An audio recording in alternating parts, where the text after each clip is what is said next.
ఈ రోజే డౌన్లోడ్ చేయండి. మీ ఫేవరెట్ షోస్ చూడండి. దేవుడా, దొరికేలా చేయి దేవుడా. ఎలాగైనా సరే ఆ ఇన్ఫర్మేషన్ దొరికేలా చేయి. చామ్, ఇన్ఫర్మేషన్ దొరికింది. దొరికిందా చిట్టి? 10 ఏళ్ల క్రితం హరివంశ ధర్మేంద్ర గారని ఓ పండితుల వారు రాజమణిహారం గురించి వివరించినట్టు ఒక జర్నలిస్ట్ కాలం రాశారు. నేను డిస్ప్లే చేస్తాను, చూడు. చూపించు.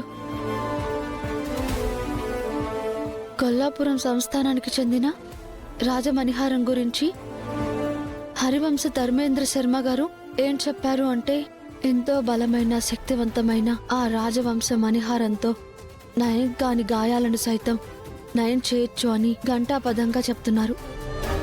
అది ఎలా అని వారిని వివరణ కోరగా, ఉత్తరాయణ పుణ్యకాలంలో వచ్చే రథసప్తమి రోజు ఆరోగ్యాన్ని ప్రసాదించే ఆ సూర్య భగవానుడు జయంతి గనక ఆ రథసప్తమి రోజు రాజమణిహారాన్ని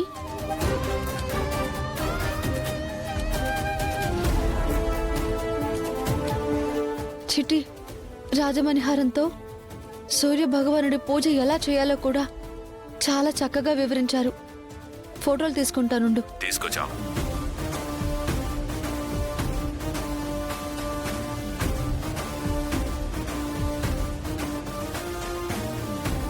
అవును, రథసప్తమి ఎప్పుడు చామ్?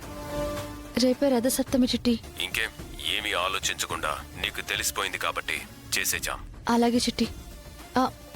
రాజమణిహారం నాకివ్వు. నా దగ్గర పెట్టుకుని రేపు పూజలో పెడతాను. ఎవరు చూడకుండా పెట్టాలి కదా. అదే ఎలాగా అని ఆలోచిస్తున్నాను. అది ఎలాగ తడుతుందో కానీ ప్రేమ్ని ఎలా ఒప్పిస్తావు? నువ్వు చెప్తే అసలు వినడు కదా చామంతి. వినరు చిట్టి. కానీ ఎవరు చెప్తే వింటారో వాళ్ళ చేత చెప్పిస్తాను.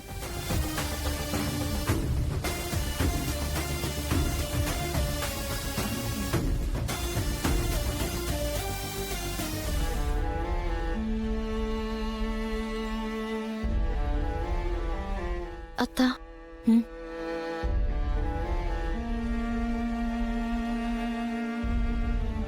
నీ కోపంలో అర్థం ఉందత్తా. అవునా అమ్మా? అర్థం చేసుకున్నందుకు చాలా సంతోషం. అత్త ఒక్క నిమిషం అత్తా.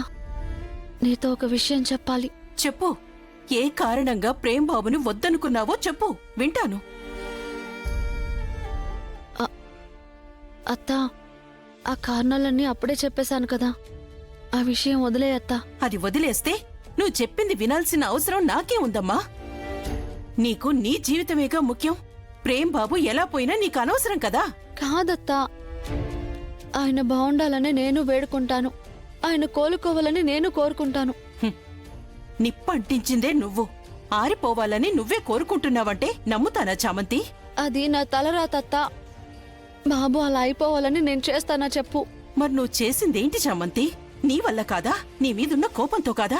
ప్రేమ్ బాబు మాత్రలు వేసుకోవట్లేదు, హాస్పిటల్ కూడా రానంటున్నాడు.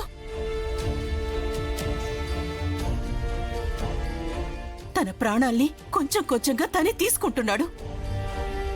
ఇంకెలా బాగుంటాడనుకుంటున్నావు? ఇంకెలా కోలుకుంటాడు?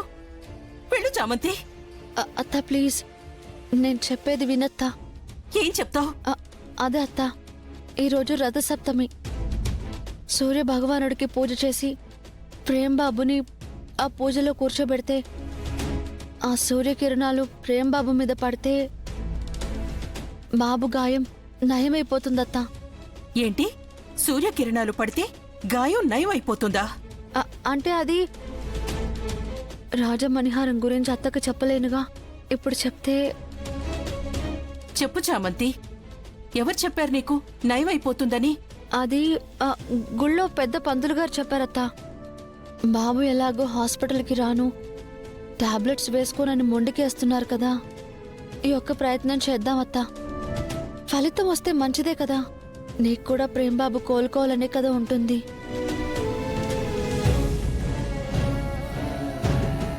నయమైతే అంతకన్నా నాకు కావాల్సింది ఏముంది చామంతి? కానీ ప్రేమ్ బాబుని నువ్వు చెప్పి ఒప్పించత్తా. ఇంతకు మించి మనకి వేరే దారి కనిపించట్లేదు. నువ్వు చెప్తే ప్రేమ్ బాబు వింటాడత్తా. చెప్తానులే చామంతి. చెప్పడమే కాదత్తా, ఎలా అయినా సరే నువ్వు బాబుని ఒప్పించి తీసుకురావాలి. సరే చామంతి. అత్త, ఈ విషయం ఇంకెవరికి చెప్పొద్దత్తా. నేను స్నానానికి అన్ని సిద్ధం చేస్తాను. ప్రేమ్ బాబుని నువ్వు తీసుకురా. ఉమ్. ప్రేమ్ బాబుని వచ్చేలా చేయి స్వామి, గాయం మానేలా చేయి స్వామి.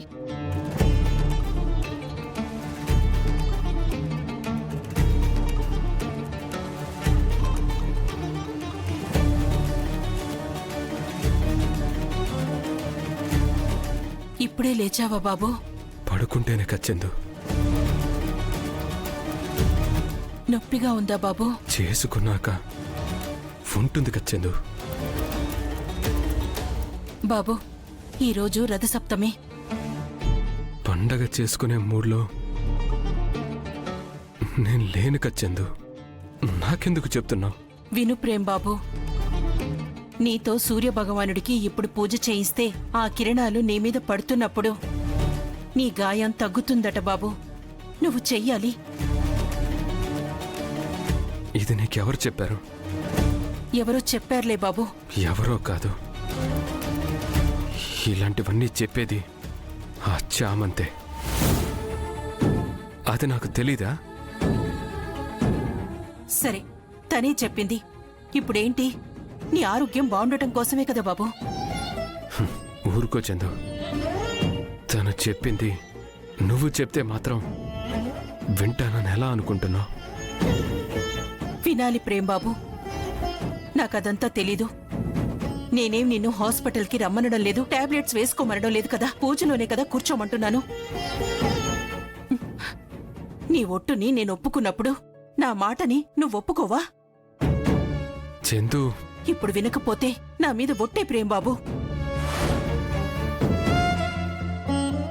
ఏంటి చందు నువ్వు? ఇంకేం చేయమంటావు? నిన్నిలాగే వదిలేసుకోలేను కదా.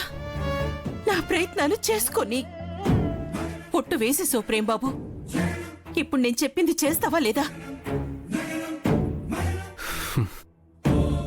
సరే, నీకోసం. రా బాబు.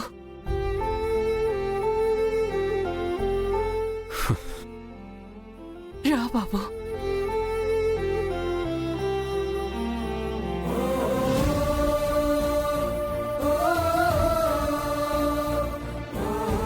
దేవుడా, ఈరోజు నా మాట విని బాబు కోలుకునేలా చూడు.